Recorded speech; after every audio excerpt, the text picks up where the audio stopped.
Posisi penataan ruang atau tata ruang itu ada di pintu masuk untuk perizinan berusaha yang namanya kesesuaian kegiatan pengetatan ruang. Jadi kalau Mas Ian membangun rumah Ya. atau bikin industri atau Bapak Ibu masyarakat membangun usaha harus memenuhi kriteria sesuai dengan tata ruang. Kesesuaian dengan Ya. tata ruang itu apa? Kesesuaian rencana panjenengan dengan apa yang sudah direncanakan oleh pemerintah. Mm. Nah, kalau memang sudah ditata ruang, sudah diatur, boleh untuk industri, maka itu pastinya sudah memperhitungkan yang namanya dampak lingkungan. Karena pasti sebelum menyusun tata ruang, kita sudah menghitung-hitung. Ini kalau dirubah 10 hektar, dampaknya apa? Apakah bisa menyebabkan banjir atau tidak? Menimbulkan dampak pencemarannya seperti apa? Itulah ke situ. Menjaga supaya masyarakat itu saling terlindungi. Jangan sampai juga ketika dibangun pabrik, ternyata ini berakibat fatal, pencemaran yang mengganggu masyarakat yang terdekat misalnya, dalam radius yang paling dekat dengan kawasan bentukan industri.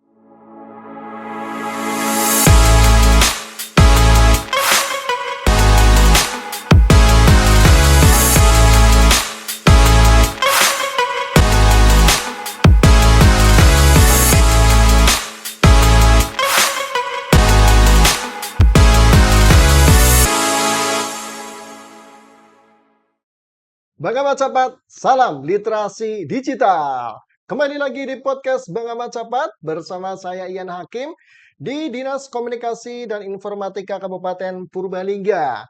Pemirsa, mungkin di antara pemirsa sudah tahu bahwasanya di pemerintahan Kabupaten Purbalingga ada Dinas Pekerjaan Umum dan Penataan Ruang. Apa yang ada di benak Anda ketika Anda mendengar DPUPR atau Dinas Pekerjaan Umum dan Penataan Ruang? Pasti sebagian besar akan beranggapan bahwasanya DPUPR ya yang ngurusi jalan gitu ya. Nah, ternyata bukan hanya infrastruktur jalan saja di DPUPR, ternyata ada juga penataan ruangnya. Nah, kali ini di podcast Bang Ahmad Capat kita akan berbicara tentang penyelenggaraan penataan ruang di Kabupaten Purbalingga. Sudah hadir bersama kita narasumber kita yaitu beliau Kepala Bidang Penataan Ruang DPUPR Kabupaten Purbalingga, Bapak Budi Nur Cahyo ST. Selamat siang. Assalamualaikum. Selamat datang Pak Terima Budi. kasih Mas Ian. Sehat Pak Budi ya? Alhamdulillah. Insya Allah selalu sehat. Alhamdulillah. Ya. Eh, ini kita akan berbicara tentang penataan ruang nih ya. Hmm. Mungkin sebelumnya kita akan mengenal dulu nih masyarakat atau pemirsa. Mungkin banyak yang belum tahu tentang penataan ruang itu apa gitu kan. Hmm. Kemudian bagaimana nantinya penyelenggaraannya di Hmm. Kabupaten Purbalingga. Monggo Pak Budi. Baik, terima kasih. Selamat siang. Semuanya sebelum lebih jauh mengenal apa itu tata ruang, Ya. sebetulnya ya tadi ya, di PU ada dua, ada pekerjaan umum dan penataan ruangnya. Di kami tugasnya adalah menjalankan urusan penataan ruang di Kabupaten Purbalingga. Sebelum bicara tata ruang itu apa, satu kalimat dulu, ruang itu apa? Gitu, Mas. Ruang. Ada penataan dan ruang. Iya betul. Tata ruang. Ruangnya itu apa sih? Kalau bicara ruang, yang dimaksud di ruang di dalam tata ruang adalah segala sesuatu yang kita berada di atasnya nih. Ada tanah. Yang kita Mhm. injak ini tanah nih. Iya betul. Yang di bawahnya ada mineral, Iya. segala macam yang berada di permukaan bumi. Mhm. Termasuk juga yang aspek ketiga adalah apa yang ada di atas permukaan tanah. Jadi Mhm. menyangkut udara, darat, dan di bawah permukaan bumi. Mhm. Tiga-tiganya ini diamanatkan untuk diatur pemanfaatannya untuk sebesar-besarnya untuk kepentingan rakyat, untuk kemakmuran rakyat. Nah, itulah yang kemudian muncullah konsep tata ruang. Secara filosofis sebenarnya tata ruang diatur untuk dua aspek. Yang pertama, kalau cerita apa ya? Teorinya ya, Iya. ada namanya struktur ruang dan pola ruang. Mengibaratkannya itu kayak kalau jenengan lihat, nah ini aja nih. Ini ada bunga ini kan. Iya. Kita ibaratkan bunga itu sebagai daun. Nah, kalau ada daun, ini kan ada bunganya nih Mas. Ini ada Mhm. urat-uratnya. Iya. Terdiri dari dua, yaitu uratnya sendiri dan isinya. Di dalam konsep tata ruang, urat-uratnya itu disebut struktur ruang. Kalau Hmm. tidak ada strukturnya, ini tidak akan terbangun. Iya Nah, betul. kemudian setelah terbentuk strukturnya, itu harus ada yang namanya pola ruang. Nah, pola ruangnya itu yang mengisi apa yang ada di struktur ruang. Contohnya kayak gini. Di tata ruang itu yang diatur di mana sih kita membangun Purbalingga, pusat kotanya di mana, Ya. mana-mana saja yang mau dikembangkan sebagai pusat perkotaan. Oh Nah, ya, ya, ya. kalau sudah dipikirkan lagi, nanti aksesnya lewat mana? Jalannya juga diatur. Fungsinya seperti apa? Fungsinya sebagai jalan kolektor lokal ataupun lingkungan. Kemudian lebarnya atau perkerasannya itu nanti juga diatur. Tapi kemudian yang lain selain jalan juga ada kebutuhan air minumnya, jaringan sanitasi, jaringan drainase, jaringan air minum. Tidak ketinggalan juga listriknya. Banyak banget ya, Mas, ya. Banyak Nah, banget. itu yang namanya struktur ruang. Struktur ruang kalau di tata ruang itu. Jadi kalau Ah, panjenengan melihat apa yang ada di Kabupaten Purbalingga, itu semua sudah dipetakan di dalam rencana tata ruang. hmm, Setelah itu sudah terbangun kotanya nih, di mana saja. Kemudian yang kedua, apa yang akan dikerjakan di simpul-simpul yang tadi. hmm, Sudah ada jaringannya, tinggal simpulnya di mana, letak kotanya, di sini boleh apa, di sini boleh apa, di sini boleh apa, dan seterusnya. Itu yang dimaksud dengan pola ruang. hmm. Nah, sedangkan kalau eh, diakumulasikan, tugas kita adalah melaksanakan penyelenggaraan penataan ruang. Ada 3 aspek nih yang kita kerjakan. Perencanaan, Hmm, pemanfaatan, dan pengendalian. hmm. Sebetulnya aspek yang ketiga adalah pelaksanaan atau pengawasan. Ya. Ketiga-tiganya ini dikendalikan, diawasi, kemudian dijelaskan dalam satu proses namanya turbin lakwas, pengaturan, pembinaan, pelaksanaan, dan pengawasan. Apa yang kita rencanakan dimanfaatkan oleh masyarakat, diawasi supaya sesuai dengan rencana, kemudian hasilnya kita evaluasi untuk jadi bahan perencanaan berikutnya. Kurang Hmm, lebih sebenarnya begitu. Jadi tata ruang itu, penataan ruang yang mengatur hampir keseluruhan aspek kehidupan kita di bumi ini, bumi Purbalingga hmm. tentunya, gitu. Karena Purbalingga. Jadi banyak aspek ternyata ya istilahnya eh, tidak semua orang mungkin bisa eh, memberikan perencanaan seperti itu ya. Hmm. Nah ini untuk penerapannya bagaimana Pak? Untuk khususnya di Kabupaten Purbalingga itu mungkin ada apa? Mungkin tanahnya mengandung apa? Kemudian Ya, ya, di ya, ya. atasnya ada apa? Baik. Oke, jadi kita kembali ke filosofi tadi Heeh, bahwa kenapa sih harus direncanakan tata ruang? heeh, Karena sebetulnya bumi ini bentuknya seperti itu saja. heeh, Jumlah airnya tidak berubah, kemungkinan dia berpindah. heeh, Tadinya gunung berubah jadi dataran, jadi lautan, dan seterusnya. heeh. Manusianya yang bertambah. Populasi Ya, manusia kan terus bertambah. betul, betul. Sementara bumi ini sebetulnya segitu-segitu saja. Nah, Iya. bagaimana supaya bahasa umumnya itu harmonis antara Heeh, bumi, kita memakai bumi untuk apa, heeh, kita menempati bumi untuk apa, harmonis sehingga berkelanjutan, tidak menimbulkan efek yang buruk di kemudian hari. heeh, Nah, di Purbalingga, kita mengenal secara prinsip sebetulnya di Indonesia, kita mengenal rencana tata ruang. Rencana tata ruang itu disusun dari rencana tata ruang tingkat nasional atau RTRWN, heeh, ada RT/RW tingkat provinsi, RT/RW kabupaten, dan yang heeh. paling kecil lagi RT/RW, mohon maaf, rencana detail tata ruang atau RDTR. Nah, di RDTR. Purbalingga kita punya 2 aturan eh, perundangan, yaitu rencana tata ruang wilayah atau Ya. RT/RW Perda. Aturannya dituangkan dalam Perda, kemudian ada rencana detail tata ruang. Rencana detail tata ruang di kita ada 2, yaitu rencana detail kawasan perkotaan Purbalingga, Heeh, meliputi Kecamatan Purbalingga dan hinterlandnya atau wilayah di sekitarnya. Kemudian ada kawasan perkotaan Bogosari, meliputi kawasan perkotaan Bogosari dan sekitarnya. heeh. Ada 2 peraturan itu yang berlaku di Purbalingga, tapi Ya. mengatur 3 aspek. Tapi secara prinsip, kita RT/RW Kabupaten Purbalingga itu mengikuti apa yang diatur oleh provinsi.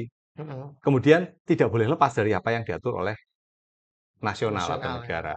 Heeh. Misalnya, di mana sih potensi-potensi tambang yang ada di Purbalingga Iya misalnya. betul. Sudah Heeh, diatur dari pusat oleh kementerian, diturunkan ke provinsi, kemudian heeh, kita juga mau nggak mau harus inline dengan kebijakan itu. heeh. Kurang lebih secara umum seperti itu, Mas. Jadi secara hierarki peraturan undangnya seperti itu. Jadi wujud rencana tata ruang di Purbalingga ya sebetulnya dalam bentuk Perda, Peraturan Daerah Mhm, Nomor 10 tahun 2020 tentang perubahan atas Perda Nomor 5 tahun 2011 tentang rencana tata ruang. Nah, mhm, rencana tata ruang ini dirubah masa berlakunya 20 tahun, tapi mhm. bisa diubah setiap 5 tahun sekali. Ya, Kita sekarang sudah di tahun 2025 ini, menjelang ya. 2026. Jadi tahun depan rencana tata ruang wilayah Kabupaten Purbalingga juga akan masuk masa perubahan atau revisi. Tahun ini sudah masuk sebetulnya, kita sudah persiapkan prosesnya, tahun depan juga akan revisi. Tahun depan juga RDTR kawasan perkotaan Purbalingga tadi yang lingkupnya lebih detail lagi, itu juga akan direvisi. Jadi tata ruang diatur supaya berlaku selama 20 tahun, tapi 5 tahun secara periodik kita evaluasi. Ada yang kurang, ada yang apa kita sesuaikan. Ya. Barangkali konsepnya seperti itu. Ya. Kemudian kalau tadi saya cerita nih, ada apa? Sehelai daun. Betul. Nah, di Purbalingga pun sama ini, ada struktur ruang dan pola ruang. Secara umum, kalau struktur ruang dia ngatur jaringan tadi yang saya sebut ya. Ada perkotaan dan jaringannya. Kalau perkotaan di Purbalingga ini pusat kotanya, nah pusat kegiatan yang paling hierarkinya paling tinggi adalah PKL, pusat kegiatan lokal. Hanya ada dua di Kabupaten Purbalingga, itu PKL atau pusat kegiatan lokal di Purbalingga, dan yang kedua pusat kegiatan lokal di Wobotsari. Yang tadi saya sebut Ya. disusun dengan rencana tata ruang. Jadi center atau pusat pengembangan wilayahnya sekarang masih tertumpu di dua itu. Selain dua itu juga ada yang namanya pusat pelayanan kawasan atau PPK, ada di beberapa kecamatan. Setelah itu baru turun lagi yang menghubungkan antar beberapa desa, ada apa namanya PPL, pusat pengelolaan lingkungan. Secara hierarkis disusun seperti itu. Kita juga di tata ruang juga mengatur nih di mana jalan yang fungsinya kolektor, yang paling besar, yang paling pelayanannya paling besar, ada jalan lokal, jalan lingkungan, dan seterusnya. Kemudian itu sudah di strukturnya ya Mas ya. Setelah itu baru kita tentukan pola ruang. Kalau kita gampangnya pola ruang itu kalau masyarakat bilangnya warnanya apa sih di peta pola ruang? Kalau misalnya kalau pertanian, masyarakat cenderung bersahabat dengan kalau pertanian itu hijau, petanya hijau. Kalau non pertanian warnanya kuning. Kalau di kawasan bentukan industri warnanya abu-abu. Ya, itu sebenarnya cuma apa ya? Pelabelan lah untuk membedakan sebetulnya di mana sih kita merencanakan pertanian, di mana kita merencanakan permukiman, artinya yang non pertanian, di mana kita merencanakan non pertanian tapi yang bisa untuk menentukan industri gitu kan. Itu di pola ruang. Sebetulnya warnanya tidak pengaruh sih. Kalau dulu mau warnanya pertanian itu hijau, Mas. Kalau sekarang warna hijau itu kalau di peta panjenengan ngakses peta rencana tata ruang Purbalingga, warna hijau itu mewakili kawasan hutan dan kawasan perkebunan. Nah, kalau pertanian sekarang warnanya putih agak keabu-abuan tipis ya gitulah. Jadi kalau peta emang nggak kelihatan. Jadi memang sudah beda ya antara Oke. apa banyaknya sarana hutannya gitu Mm-mm. ya dengan yang memang lahan sudah digarap oleh Betul. masyarakat Oke. seperti itu. Kalau hutan kan sudah ditentukan Iya tadi. betul. Karena saya bilang harus ngikut dari pusat. Mm-mm. DRT RW nasional, provinsi sudah menetapkan di Purbalingga kawasan hutannya luasnya sekian. Mm-mm. Petanya ini. Mm-mm. Kita tidak bisa merubah itu. Apa yang sudah ditetapkan provinsi kita tidak bisa rubah. Mm-mm. Pun begitu juga dengan kawasan pertanian. Mm-mm. Kalau dari pusat sudah menetapkan, satu Jawa Tengah luasan pertaniannya sekian juta hektar. Mm. Kemudian dibagi lagi di Purbalingga sekian ribu hektar. Gitu. Nah, kita punya kewajiban untuk memenuhi kawasan pertanian tanpa pangan kalau nggak salah 18.000 Mm. kilometer apa hektar. Ini Hektar. yang kemudian jadi apa ya tidak bisa salah-salah saja Ya. sih kita Oke. menentukan di sana nanti boleh jadi perumahan, Ah, di sana boleh jadi ah. industri karena terikat tadi dengan aturan di atasnya. Sudah ditetapkan. Berarti ada komposisinya masing-masing ya. Betul, yang boleh dirubah sekian, yang Mm. ini tidak boleh. Pertaniannya harus luasannya sekian. Yang lain boleh dirubah jadi non pertanian dengan syarat itu bukan hutan. Ah, Yang kedua dia bukan sungai. Kalau ya. sungai sudah diatur, sungainya sekian. Ya boleh dipakai tapi sesuai dengan ketentuan yang berlaku di kawasan. Ya, berbicara tentang tata ruang nih, ketika tadi sudah ada komposisinya masing-masing, di mana harus ada lahan pertanian, kemudian ada hutan, kemudian pemukiman dan sebagainya. Sebenarnya dengan penataan ruang tersebut tujuannya apa sih, Pak? Dan mungkin bagi kita masyarakat Hmm. Kabupaten Purbalingga nih, nanti bisa merasakan apa nih dari penataan ruang tersebut? Baik, Mas Ian, kalau bicara tata ruang secara regulasi ya yang tertuang di dalam Perda, tujuannya penataan ruang di Kabupaten Purbalingga adalah untuk mewujudkan Purbalingga atau Kabupaten Purbalingga sebagai pusat kegiatan wilayah di bagian barat selatan Jawa Tengah yang berbasis agrobisnis, Ya. industri dan pariwisata yang berkelanjutan. Hmm. Kenapa sih kita mengambil tema itu? Ya tadi, kita sudah dari pemetaan tata ruang, kita sudah bisa mengetahui potensi yang terbesar di kita itu sebenarnya apa. Ya, betul. Secara posisi tadi Purbalingga hanya ada 2 perkotaan, yaitu Purbalingga, Pusat Kegiatan Lokal atau PKL, Kota Purbalingga dan Kota Hmm. Wonosobo. Kalau ditarik ke atas hierarkis yang lebih tinggi lagi, secara nasional itu urutannya ada PKN, Pusat Kegiatan Nasional, ini yang dia melayani tingkat nasional, kemudian ada PKW, melayani antar kabupaten, kemudian di bawahnya PKW atau Pusat Kegiatan Wilayah ada Pusat Kegiatan Lingkungan. Di Jawa Tengah, PKN-nya yang terdekat ada di Cilacap. Kenapa Hmm. di Cilacap? Infrastrukturnya paling banyak. Di sana ada pelabuhan, ada bandara, dan macam-macam. Kemudian di bawahnya Cilacap, yang satu area dengan Purbalingga adalah Purwokerto. Hmm. Kita harus sadar bersama dong, Purwokerto memang secara infrastruktur sekarang masih lebih lengkap dibanding Purbalingga. Jumlah hotelnya lebih banyak, kampusnya lebih banyak, sehingga secara hierarkis kota Purwokerto ini lebih tinggi daripada ada di Purbalingga. Hmm. Nah, Purbalingga sebagai pusat kegiatan lokal, kita ingin dalam 20 tahun ke depan kita naik kelas jadi pusat kegiatan wilayah. Hmm. Dengan cara apa? Ya tadi, basisnya adalah agrobisnis. Hmm. Potensi di kita di Purbalingga yang terbesar ya dari pertanian, dari perkebunan, agrobisnis. Kemudian yang kedua, industri. Kita juga punya banyak kawasan peruntukan industri. Ada 800 sekian kawasan peruntukan industri yang ada di Purbalingga. Dan yang tidak kalah menariknya pastinya pariwisata. Kita Ya. punya potensi pariwisata yang banyak di Purbalingga. Sehingga tujuan tata ruang Purbalingga mensinergikan semua itu supaya harmonis sehingga tercapai kita naik kelas lah Purbalingga ini bisa naik kelas minimal targetnya mendekati Purwokerto. Kalau PKN memang agak berat ya. Hmm. Tapi ya tetap basisnya adalah penguatan sisi agrobisnis, penguatan industri dan pariwisata supaya itu bisa menunjang pendapatan wilayah dan terus saja kesejahteraan masyarakat. Kurang Kesejahteraan. lebih secara umum seperti itu Mas ya. Ya.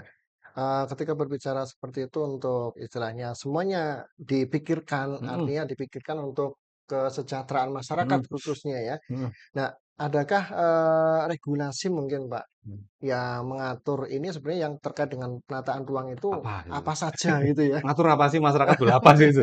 Kalau sudah diatur terus apa sih katanya dengan kita gitu ya? Iya, Oke, oke. Eh, berdasarkan Undang-Undang Cipta Kerja mhm, di Peraturan Pemerintah Nomor 21 Tahun 2021 tentang penyelenggaraan penataan ruang,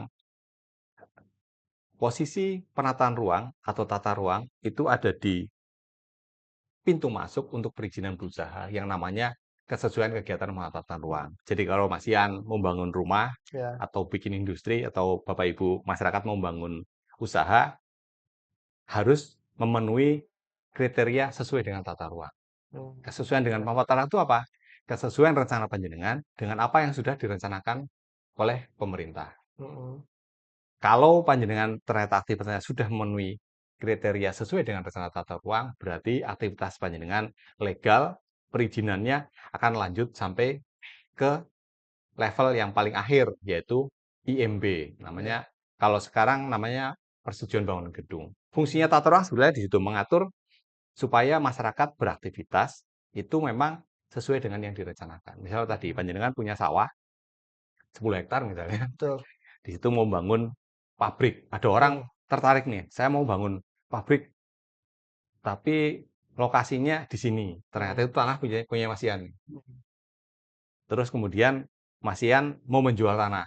mhm, Pemiliknya biasanya akan tanya, jenengan sudah tahu belum rencana tata ruangnya di situ apa? Kalau memang itu industri biasanya akan seperti itu. mhm, Nah, untuk mengetahui rencana tata ruangnya apa, Mas Ian bisa melihat di websitenya namanya histaru.atrbpn.go.id, tapi mhm, agak jelimet kalau untuk masyarakat. Kita aja buka kadang agak lama prosesnya. iya, Untuk paling gampang bisa tanya ke bidang penataan ruang penataan Kabupaten ruang, Purbalingga.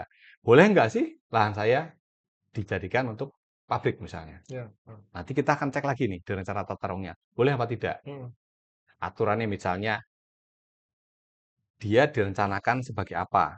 Bisa jadi sawah yang luasnya 10 hektar itu memang tidak boleh untuk kawasan peruntukan industri iya, karena ditetapkan sebagai kawasan pertanian pertanian, misalnya.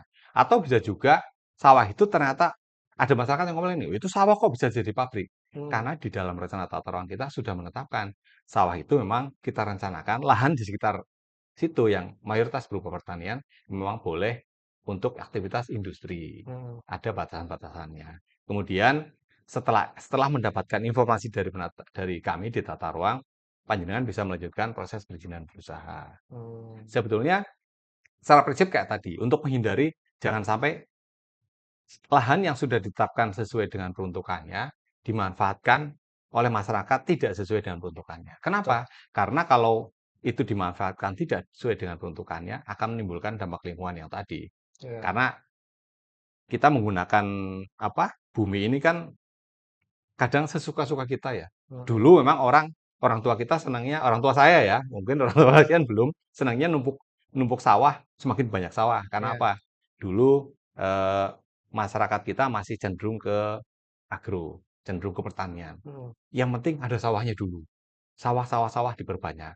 Karena dengan sawah bisa mencukupi kehidupan, bisa mencukupi untuk pakan. Ya. Tapi seiring dengan perkembangan zaman, ternyata bertani itu tidak menjanjikan. Iya. Mungkin ya bagi sebagian orang, sehingga Hmm. mereka merubah aktivitasnya dari sawah menjadi non sawah.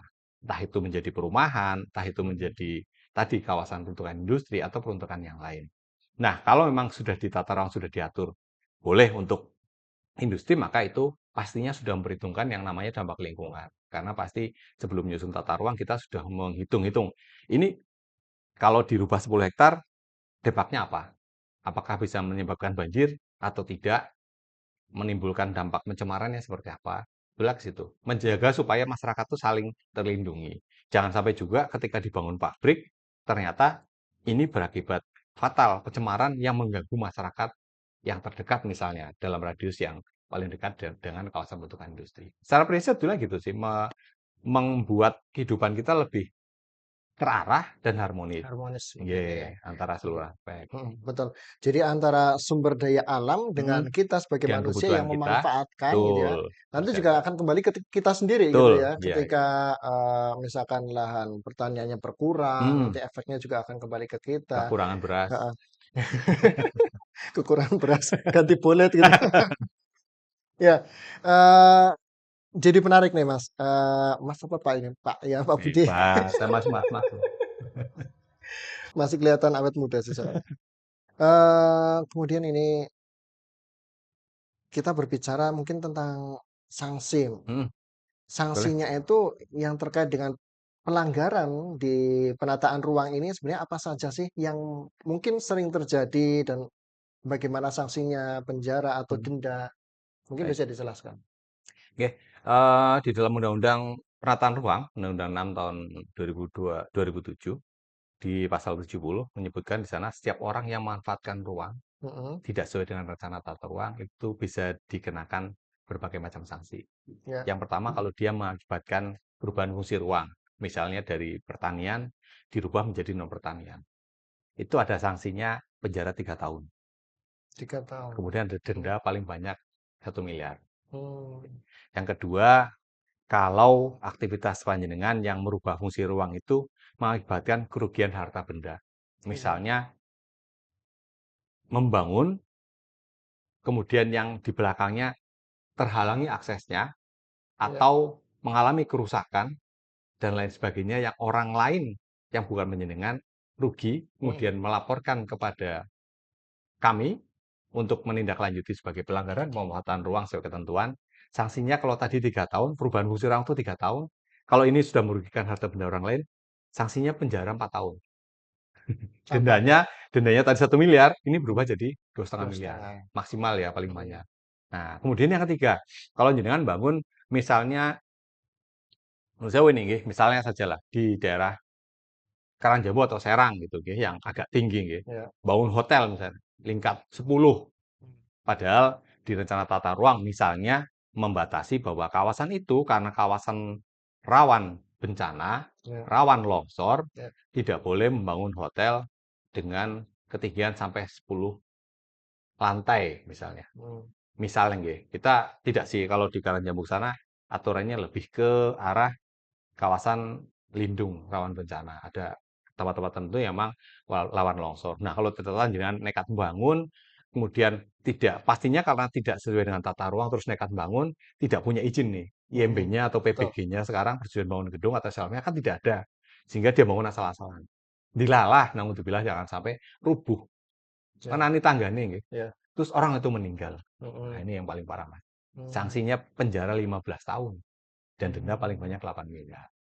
Jadi setiap kali aktivitas merubah fungsi ruang itu sebenarnya ada sanksi sanksi administratifnya, yang paling besar adalah sanksi pidananya. Ya. Tentu saja ini apa berjenjang lah ya, Mm. tidak tidak langsung pidana ya, pasti ada tahapannya. Tapi itu kan bagi masyarakat ya, Mas. Ya. Terus kalau kita di pemerintahan misalnya, panjenengan saya misalnya, suatu waktu mana tahu jenengan yang di penataan ruang gitu, Mm. karena kita bersaudara, apa ya, kanca cedek banget gitu ya, Mm. terus jenengan mau bikin apa tadilah hotel, tapi sebetulnya tidak boleh di situ, Ya. karena itu lahan pertanian berlanjutan. Terus usul nyuntulung lah piye carane. Terus kami yang punya kewenangan untuk mengeluarkan kesesuaian tata ruang, mengeluarkan dokumen itu. Mm. Yang harusnya tidak boleh, tapi di dokumen dinyatakan boleh. Mm. Bukan cuma jenengan yang kena sanksi tadi. Kami yang mengeluarkan pun kena sanksi. Ya. Sanksinya dari denda, dari pidana paling lama 5 tahun sampai atau denda maksimal 500 juta rupiah. Dan denda tertingginya tentu saja pemberhentian tidak dengan hormat. Nah, ini yang membatasi kami sebetulnya. Sehingga tidak mudah kami mengeluarkan dokumen kesesuaian tata ruang kalau belum dikaji secara utuh. Karena tadi di dalam pola ruang yang tadi saya cerita ada pertanian, industri dan lain sebagainya. Ada kawasan lain yang tidak, yang tadi belum saya sebutkan itu kawasan lindung, di Mm. mana tidak boleh dibangun karena dia ada batasan tertentu. Misalnya tadi kawasan rawan bencana gunung berapi, rawan bencana longsor, angin topan, yang itu kalau dilanggar dan dibangun dengan tidak menggunakan kaidah-kaidah perencanaan yang baik, Mm. misalnya kalau direncanakan rawan longsor, bisa itu dibangun, tapi dengan catatan misalnya satu lantai pondasinya harus kedalaman sekian dari hasil apa hitungan teknis, tapi ternyata tidak dibangun seperti itu, terus roboh, nah itu juga bermasalah. Jadi selain yang tadi ada pertanian dan ada juga yang kawasan lindung yang dilindungi. Tapi kemudian ada juga kawasan lindung yang tidak kita bayangkan, Mas. Purbalingga ternyata 50% dia kawasan resapan air. Mm. Sehingga kita harus concern ini sama dengan apa pasokan air atau Ya. kesediaan air yang ada di Purbalingga. Ya. Kita menjaga di tata ruang menjaga sekali di daerah atas, di daerah Merebet ke atas nih, ke arah Mm. Gunung Slamet dan di seputaran gunung-gunung yang di sisi utara dibatasi aktivitasnya. Supaya apa? Supaya tidak terjadi bencana. Mm. Alhamdulillah jangan sampai kita kayak di yang sedang sekarang ya Ya. terjadi itu kan bencana karena ya menurut berita-berita karena ada sesuatu di hutan. Kita menjaga itu. Di tata ruang membatasi sekali aktivitas-aktivitas perubahan fungsi lahan di sisi utara Purbalingga yang notabene adalah kawasan rawan longsor, rawan letusan gunung berapi, zona rawan gerakan tanah yang tadi kawasan lindung itu yang kita jaga. Supaya tadi kita semua tidak kena sanksi Ya. Ya. pidana. Mm. Lumayan lah Mas kalau saya harus kehilangan status PNS gara-gara deket sama jenengan kan. Tapi tenang, saya nggak punya rencana apa-apa. Tapi tanahnya punya kan Mas? Enggak ada. Ya, jadi intinya seperti itu ya. Iya. Intinya ketika kita mau memanfaatkan Hmm, ruang yang ada, betul, Kota ya, Purbalingga. kita memang harus tahu dulu nih, Betul, gitu ya. Atau minimal kita berkonsultasi dulu deh, ya. betul, Apakah boleh di situ dibangun gitu betul. kan? Ataukah memang di situ diperuntukkan untuk lahan pertanian atau mungkin hutan dan sebagainya. Jangan sampai sumber daya alam kita yang alhamdulillah sampai saat ini yang masih dibilang sudah baik lah ya istilahnya, Alhamdulillah masih lumayan baik ya. masalah lumayan baik ya. Mudah-mudahan bisa terjaga terus ya. Betul. Mungkin kesimpulan Mas. Nah, sebelum sampai kesimpulan nih, Heeh, satu aspek nih.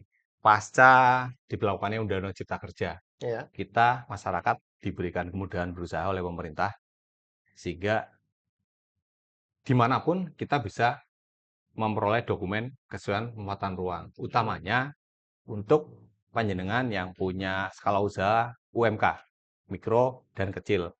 Itu Ya. gampang sekali. Tinggal panjenengan daftar lewat oss.go.id untuk Hmm. dapat nomor induk berusaha, Ya. kemudian panjenengan masukkan data-data, kemudian panjenengan menyatakan bahwa usaha saya adalah termasuk usaha mikro kecil dengan modal di bawah 5 miliar.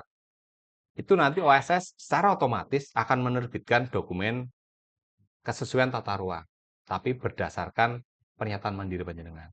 Hmm. Nah, dokumen itu bisa dipakai untuk melanjutkan perizinan berusaha. Ya. Tetapi kalau panjenengan sudah punya itu, menurut saya buat Bapak Ibu semua yang merasa sudah punya dokumen namanya pernyataan mandiri pelaku usaha UMK, yang mana panjenengan sudah menyatakan secara mandiri, usaha saya adalah UMK dan sesuai dengan tata ruang, tanpa berkonsultasi ke DPUPR atau melihat website yang Ya. menunjukkan kesesuaian tata ruang, kita PUPR ataupun kita Kementerian Perhubungan punya kewajiban nih untuk menelusuri pernyataan panjenengan benar apa tidak dengan rencana tata ruang. Namanya tahap apa? Tahapan atau mekanisme pengawasan penataan ruang. Gampang banget Mas sekarang dapat NIP itu, tinggal jalan. Tapi kita juga di Purbalingga sudah membentuk satu forum penataan ruang, kemudian sudah menyepakati tahapan-tahapan untuk menghindari supaya yang tadi jangan sampai jenengan self declare menyatakan modalnya kurang dari 5 miliar padahal hasilnya lebih, kemudian usahanya membahayakan orang lain. Kita melaksanakan pengawasan pemanfaatan ruang. Sehingga kita akan mendatangi Bapak Ibu, entah melalui survei langsung atau melalui media atau wahana yang lain, misalnya panjenengan membutuhkan izin dari DLH dengan membawa dokumen yang tadi, yang otomatis sudah sesuai. Nah, DLH akan konfirmasi ke kami, ini seperti apa ini? Apakah benar sudah sesuai dengan tata ruang? Nah, di situ kami menjalankan mekanisme pengawasan penataan ruang. Kita akan nilai benar apa tidak. Jangan-jangan yang jenengan menyatakan sesuai itu tidak sesuai. Kalau memang tidak sesuai, maka kita akan mengusulkan supaya dokumen itu dicabut. Hmm. Kemudian kita melakukan pembinaan sampai dengan yang tadi yang paling tidak kita inginkan bersama, sanksi. Oke, jadi ada pengawasannya juga ada. Jadi kita tidak melepas begitu saja Ya. terkait apa pelaksanaan pemanfaatan ruang yang dilakukan oleh masyarakat. Oke. Kalau closing apa tadi Mas? Closing statement, Kesimpulan mungkin kesimpulannya. apa pesan ya Hmm, untuk masyarakat oke. terkait ya intinya sebenarnya semuanya ini dilakukan untuk kebaikan kita bersama Baik. ya. Nah, Nggih nggih nggih. Baik, terima kasih kepada Bapak Ibu masyarakat, Purbalingga atau dimanapun saja yang ingin memanfaatkan ruang yang ada di Kabupaten Purbalingga, karena ini kan sekarang kan terbuka ya, siapa saja ya. bisa masuk, siapa saja bisa mengakses. Saran kami, monggo silahkan panjenengan konsultasi dulu, bisa melalui website, cek di gistaru.atrbpn.go.id. Peta rencana tata ruang kita sudah tertanam di sana, ada peta RT RW. Kalau panjenengan ada di Perkotaan Purbalingga, nanti klik RDTR, cek RDTR Perkotaan Purbalingga, apakah lokasi panjenengan berada di RT RW atau di RDTR, nanti cek sendiri peruntukannya apa. Kalau memang peruntukannya sesuai dengan aktivitas panjenengan, silakan dilanjutkan prosesnya. Tapi kalau panjenengan ragu, silakan konsultasi kami. Kami buka layanan di MPP, di Mall Pelayanan Publik untuk helpdesk atau membantu panjenengan memberikan layanan untuk mengecek rencana tata ruang atau memberikan dokumen-dokumen yang dibutuhkan untuk keperluan perizinan berusaha yang berkaitan dengan tata ruang di MPP. Kita standby terus setiap hari, tidak Ya. pernah. Selama MPP buka, alhamdulillah kita buka. Hmm. Hanya momen-momen tertentu, paling akhir tahun ada rapat yang memang harus Ya. bersama-sama. Silahkan datang ke MPP, konsultasikan. Kalau enggak, nanti bisa WA ke kami, ke WA pelayanan kami, ada nomor pelayanan, nanti ditampilkan ya Mas, nomornya. Boleh Kita ya. bisa insert, nambahkan nomornya. Insya Allah kita layani sebisa mungkin kebutuhan panjenengan, entah itu segala sesuatu yang berkaitan dengan informasi atau ada kendala. Kalau sekarang sistemnya semua lewat web ya Mas ya, Ya, betul. seakan-akan gampang ya, Mhm. ternyata tidak juga. Mhm. Kadang masyarakat mau daftar tuh butuh namanya poligon, susah karena masyarakat tidak bisa buka sendiri. Monggo silakan konsultasi kami, barangkali bisa kami bisa fasilitasi. Kita terbuka untuk membantu masyarakat dan pastinya semua layanan kami gratis. Ya. Oke, dan kami dibantu oleh Kominfo ini sudah mengembangkan satu aplikasi namanya Si Petarung. Ya. sipetarung.purbalinggakap.go.id, hasil kolaborasi dengan Kominfo. Ya. 2 tahun alhamdulillah. Kita penerbitan dokumen sekarang sudah TTE, tata tangan elektronik. Ya, betul. Sehingga insya Allah paling lama 4 hari lah, selama Hmm. tidak ada kendala sistem atau apa, dokumen sudah bisa kita terbitkan. Ya. Jenengan tidak perlu datang ke MPP, cukup berkirim soft copy lewat WA, nanti akan kita verifikasi dokumennya, benar tidak. Kalau memang dokumen panjenengan meragukan, kami akan cek lapangan untuk memvalidasi dokumen. Sertifikatnya benar apa enggak nih? Kadang-kadang jenengan ngeklik di peta, lokasi rumah saya di sini. Wah, sertifikatnya beda ini. Sertifikatnya jenengan kliknya di Kalkabung, sertifikatnya Karanganyar. Nah, ini kan harus kita konfirmasi ke lapangan. Nah, nanti teman-teman kami di bidang penata ruang akan datang ke panjenengan selama nomor yang diberikan di saat konsultasi itu benar, insya Allah kita siap layani. Dan free, tidak ada jasa layanan di situ. Oke. Sehingga kami sarankan monggo untuk lebih nyamannya, karena ini sekarang semua terintegrasi, dapat dokumennya gampang, tapi setelah itu yang susah. Jadi kan digampangkan di depan, tapi di belakang bukan susah, nggih, lebih teliti. Nah, ini supaya prosesnya semua lancar, silahkan berkonsultasi ke kami melalui WA yang tersedia. Apapun bentuk Anda terkait informasi tata ruang, insya Allah kami siapkan. Karena saat ini kita belum selesai membangun web untuk masyarakat bisa membuka sendiri. Karena kadang panjenengan bisa membuka peta, di situ kuning. Tidak semua di tempat yang kuning itu boleh untuk aktivitas sembarang. Kadang memang dia bukan sawah, tapi tidak boleh untuk industri yang skalanya besar. Oke, hanya boleh industri yang skalanya kecil. Kalau industrinya besar, resiko lingkungannya besar, harus di kawasan peruntukan industri dan lain sebagainya. Sehingga memang cukup kompleks ya Mas ya. Kita juga bangun servernya lumayan mikir ini supaya tidak sampai kita memberikan salah informasi kepada masyarakat. Mungkin itu untuk closing atau kesimpulan dari saya, Mas Ian. Terima kasih sekali Pak Budi sudah Sama-sama, Mas memberikan Ian. penjelasan kepada kita Oke. semua dan demikianlah penataan ruang di Kabupaten Purbalingga yang intinya semua itu diatur ya untuk kebaikan kita bersama Betul. ya. Jadi jangan sampai ketika kita memanfaatkan ruang yang ada justru peruntukannya keliru. Yes. Lebih baik dikonsultasikan terlebih dahulu. Betul. Terima kasih Pak Budi sudah Sama-sama, Mas datang di podcast Ian. Bangga Terima kasih Macapat. semuanya. Mudah-mudahan kita bisa berjumpa lagi dengan Amin. pembahasan yang lainnya. Betul. Ya. Yang lebih detail. Dan pemirsa semuanya, demikian podcast Bangga Macapat kali ini. Kita akan berjumpa lagi dengan podcast Bangga Macapat dengan narasumber-narasumber lainnya yang inspiratif dan tentunya akan menambahkan informasi bagi kita yang baru mungkin. Terima kasih, saya Ian Hakim pamit undur diri. Bangga Macapat, salam literasi digital. Terima kasih, Mas Ian. Alhamdulillah.